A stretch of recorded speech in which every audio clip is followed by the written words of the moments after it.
फैलाव मुसाहारी ग्राम सभा औगुरी forest village division गजनपुरी ग्राम सभा माइदा बसुमतारी बिथांखौ आं खावलायबाय स्टेजआव फैनानै गावनि सार्टिफिकेटखौ नाजावनो थाखाय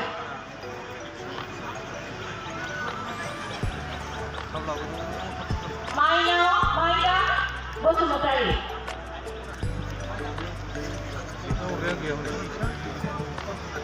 साहासो गोबांनि आखाइखौ खबना हरगिनि नांगोन आखाइखौ बिनिफ्राय नहरजोबो उनथिंजाय खबाखै होननानै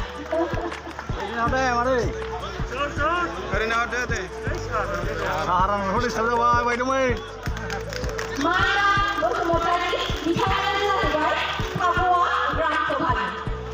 रामदा नार्जारी रेवा नार्जारी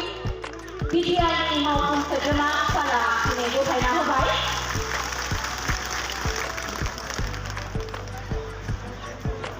नार्जारी बिथांखौ खावलायबाय जाय नाजावनांगोन बयनिबो थाखाय जोङो आखाइखौ खबथारगोन आं बयखौबो खावलायबाय नितेश राभा धनपुर सार्टिफिकेटखौ गथायना होनो थाखाय गोजोनथों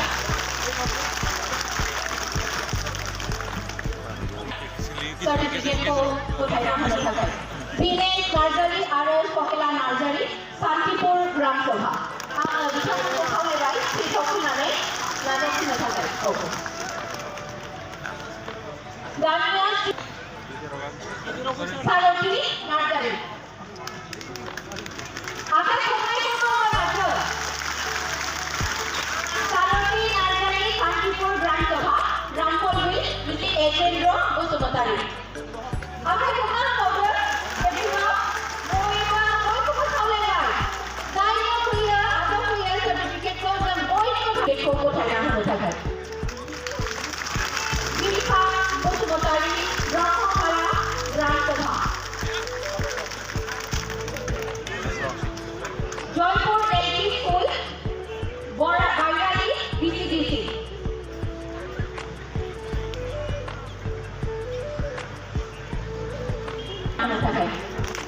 जयपुर एलपी स्कुल जोंनि एलपी स्कुलनि उन्दै उन्दै गथ'साफ्रा बयबो मोजाङै मोजां देरथों फरायनो हाथों मानसि मोजां जाथों गिदिर जाथों फरायना होनो थाखाय श्री दिनेशर बसुमतारी उनथिंजायना आखाइ खबथानानै खेबसेबाव आं खावलायबावबाय बयखौबो बिशु बसुमतारी खेबसे गोबाङै आखाइ खबना होबावगोन जों बयबो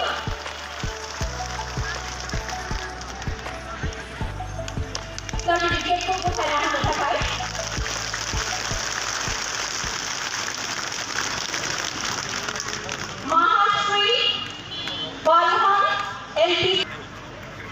महाश्री बालहन एलपी स्कुल बे स्कुलनि गथ'साफ्रा बयबो आवगायलांथों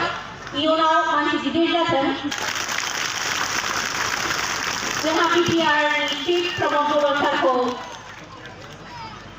बिथाङा गांसे आर'नाइजों बरायदों सार्टिफिकेटखौ गथायना होनो थाखाय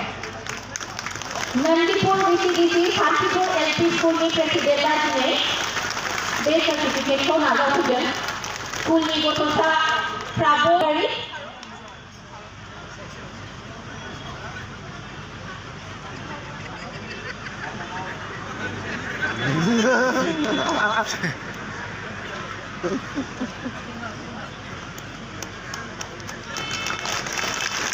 मानगोनां एमएलए लरेन्स इस्लारि सारखौ बिथाङा बरायदों मनेश्वरी बसुमतारी बिथाङानो जाहैबाय बड'पुर ग्राम सभानिफ्राय फैनानै नाजावफैनो हादों रोजा रोजा साबायखर सार्टिफिकेटखौ गथायना होनो थाखाय अमला बसुमतारी साबायखर बिहुला मुसाहारि बिथाङा दिनै नुजाफैनो हानायखाय जोङो गोजोननाय बावो अबिलाल नार्जारी बिसमुरि ग्राम सभानि